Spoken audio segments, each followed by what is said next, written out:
Hi, this is Eternal King here bringing you another LOR video today. So I wanted to do a quick update on LOR, and for those that know me, I do in fact stay abreast of what's going on in the community with LOR. It's just that there haven't been a lot of changes lately. But I thought I'd do a quick rundown video of, where are we at after nothing's changed. So basically we have Elder Dragon winning 68% of games in Eternal. And the reason for that is one single card. It is literally just one card. It is Cloud Drake. So Cloud Drake says that I'm 6 mana when I'm summoned. Reduce the cost of all allied units in hand by 1. Why is this a problem in Eternal? It's because when you play Cloud Drake and then you essentially discount Spectral Matron. Spectral Matron says pick an ally in hand, summon an exact copy of it. It's ephemeral.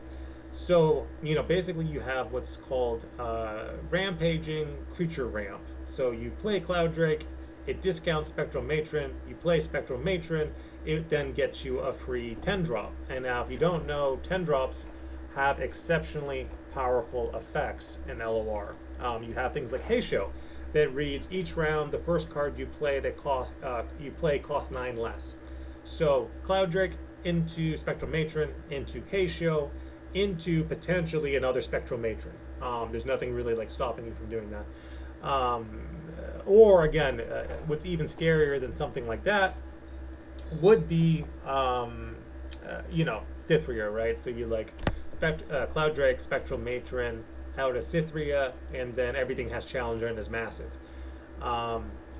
This is just like auto winning 68% of games. And the only way to change that is to make it so Cloud Drake only reduces the cost of dragon cards. Cloud Drake is a dragon. It should only discount the cost of dragons because he is a dragon. That is how every other tribal deck works.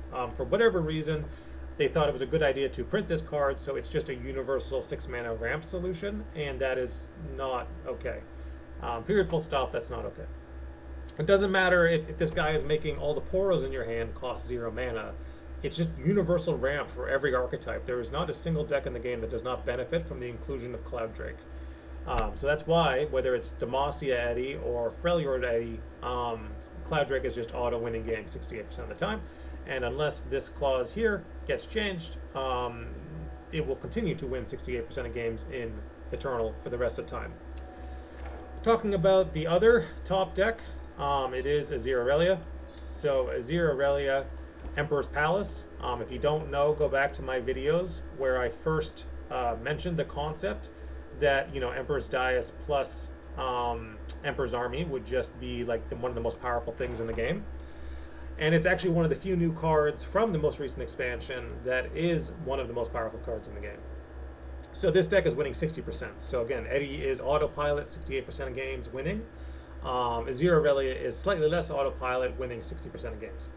And so this is the concept that I came up with when the expansion first launched. Again, I will give kudos to Grappler, who is also kind of boycotting this game right now. But Grappler was the one that came up with Azir Kennen, and he was using Emperor's Army, and he did that in Standard. And then I said, well, if that's good, Azir Aurelia in Eternal is going to be one of the best decks in the game using Emperor's Army, and it is. And it was. It was when I said it, and it is now. And then that's it, right? Like, those are the two best decks in the game. You then have everything else. Like, for example, I really like to play Rise in Eternal. And the best version of Rise is basically winning, 50% of games. It's a very balanced deck. And I would argue that I play the most competitive version of it that hasn't caught on or didn't catch on. But again, Rise, it doesn't really matter how you build Rise. He's always going to be a 50% win rate deck. So whether it's my version or someone else's, it's going to win about half of games. And despite that, I really enjoy the archetype. I think it's really fun and it's mildly competitive. But, that's kind of where you're at, where you have these, you have the top tier deck, which is every single Eddy deck ever. You have the kind of next runner-up, which is Azir Aurelia with Emperor's Dais. And then you have every other deck. Rise is 50%, Hecarim is 50%.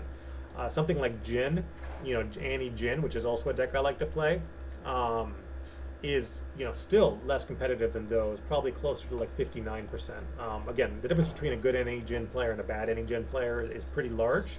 I would characterize myself on the better side, and yeah, that's about 59% of games you're going to be winning with. And the same thing with something like Ziggs Poppy or any top tier aggro shell. And again, I say top tier relative to aggro.